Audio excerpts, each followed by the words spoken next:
የአሜሪካው ፕሬዝዳንት ዶናልድ ትራምፕ ኢራን የአሜሪካ ወታደራዊ እርምጃ ፊት ለፊት ከመቅጠም ፈርታ ነገሮች በድርድር እንዲያልቁ ትፈልጋለች ሲሉ ሀሳባቸውን ሰንዝረዋል። በገልፍ ባህረ ሰላጤ የአሜሪካ የጦር ኃይል መስፈሩን ተከትሎ አርብ ጥር 22 2018 ከጋዜጠኞች ለቀረበላቸው ጥያቄ በሰጡት ማብራሪያ ነው ኢራን በሁለቱ ሀገሮች መካከል የተነሳው ግጭት በስምምነት እንዲፈታ ትፈልጋለች ያሉ ሲሆን ይህም የአሜሪካ ጦር ወደ ኢራን ድንበር አቅራቢያ መዝመቱን አያስቆሙም ብለዋል። ሮብ የአሜሪካ የኒውክሌር የተሸከሙ የጦር መርከቦች ወደ ኢራን ድንበር አቅራቢያ እንደቀረቡ ጊዜው እያለቀ እንደሆነ ማስጠንቀቂያ መስጠታቸው የሚታወስ ነው። የኢራን የውጭ ጉዳይ ሚኒስተር እስካሁን ከአሜሪካ ጋር ለመደራደር አልታቀደም ቢሆንም ግጭቱ በድርድር በሁለትዮሽ መከባበርና መተማመን እንዲፈታ ቴህራን በሯ ክፍት ነው ብለዋል። ዕለተ አርብ የኢራን ብሔራዊ ደህንነት ካውንስል ዋና ኃላፊ አሊ ላርጃኒ የሩሲያው ፕሬዝዳንት ቭላድሚር ፑቲን ጋር ስለ መካከለኛው ምስራቅና ዓለም አቀፋዊ ጉዳዮች ላይ መወያየታቸው ይታወሳል። ኢራን በበኩሏ የያዘችው የኒውክሌር ማበልጸግ ፕሮግራም በፍጹም ሰላማዊ መሆኑን በተደጋጋሚ በመግለጽ ኢራን ለጦርነት ዓላማ ኒውክሌር ታበለጽጋለች የሚል የአሜሪካ ክስ በተደጋጋሚ አስተባብላለች።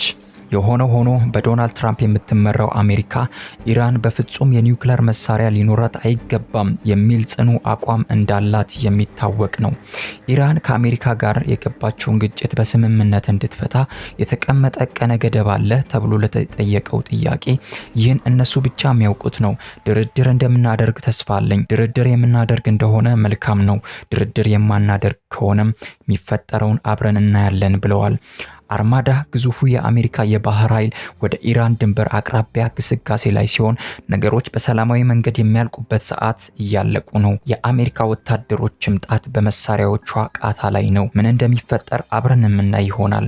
ወደ አንድ ቦታ ይሰፍራሉ። ምናልባት በኢራን ድንበር አቅራቢያ ይሆናል። የኢራን የውጭ ጉዳይ ሚኒስተር አባስ አርጋጪ እንዳሉት የኢራን ሀገራዊ የሚሳኤል መከላከያ ሲስተም በፍጹም ወደ ድርድር ጠረጴዛ የሚቀርብ አይደለም።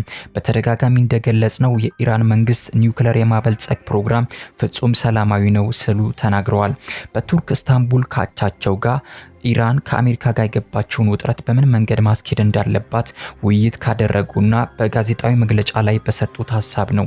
ዝግጁነት አስፈላጊ ነው ለሚዛናዊነትና ለድርድር ብለዋል። ኒውክሌርን በተመለከተ ዕለተ ሮብ ዶናልድ ትራምፕ በሰጡት ማስጠንቀቂያ በኢራን መንግስት ተቃዋሚዎቿን መግደልና ጭካኔ ለተሞላባት ድርጊቷ ዋሽንግተን ጣልቃ እንደምትገባ፣ በኢራን ለሚገደሉ ተቃዋሚዎች እየደረስኩላችሁ ነኝ፣ በመንገድ ላይ ነኝ ብለዋል።